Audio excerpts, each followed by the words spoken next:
یہ ٹورانٹو کا شہر ہے.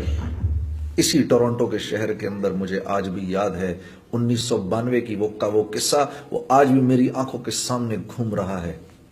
ہم یہاں پر شو کر رہے تھے، بہت بڑا مجمع تھا. جب شو ختم ہوا تو آرگنائزروں نے کہا کہ آپ باہر نہ نکلیں یہاں سے، بہت بڑا مجمع، ان کو جانے دیں. تو مجمع کے نکلتے نکلتے رات کے 2:30 بج گئے. تو ہم جب یہاں سے باہر نکلے تو گاڑی کے اندر جا کے بیٹھنے لگے. ایک جوان لڑکی دوڑتی ہوئی آئی، میں نے آپ لوگوں کے ساتھ جانا ہے.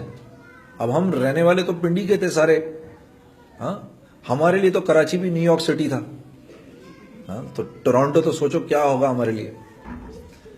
اور پھر بھی کچھ تھوڑی بہت، اللہ معاف کرے، وہ کام تو کوئی حیا کا کام نہیں ہے جو ہم کر رہے تھے، لیکن پھر بھی کچھ تھوڑی سی تو حیا باقی تھی ہمارے اندر. ہم ایک دوسرے کی شکل دیکھنے لگے. اس لڑکی کو دیکھ کر ہم نے کہا تم نے کہاں جانا ہے ہمارے ساتھ بھائی؟ ہم تو اپنے ہوٹل جا رہے ہیں.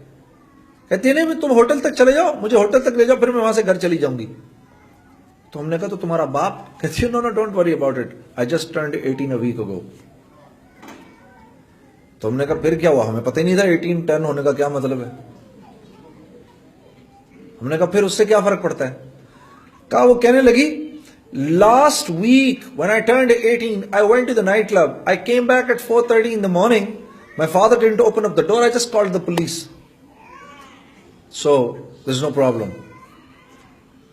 اب یقین کرو یہ پورا کا پورا واقعہ مجھے آج تک یاد ہے. 16 سال اس واقعے کو ہو گئے، 17 سال اس واقعے کو ہو گئے ہیں.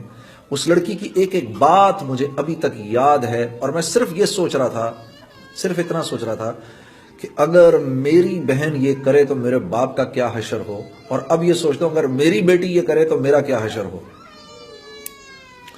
لیکن قصور اس بچی کا نہیں ہے، قصور اس بچی کا نہیں ہے، قصور ان ماں باپ کا ہے جنہوں نے خود زندگی میں دین لانے کی کوئی محنت نہیں کی، تو وہ اولاد کو کیا سکھاتے.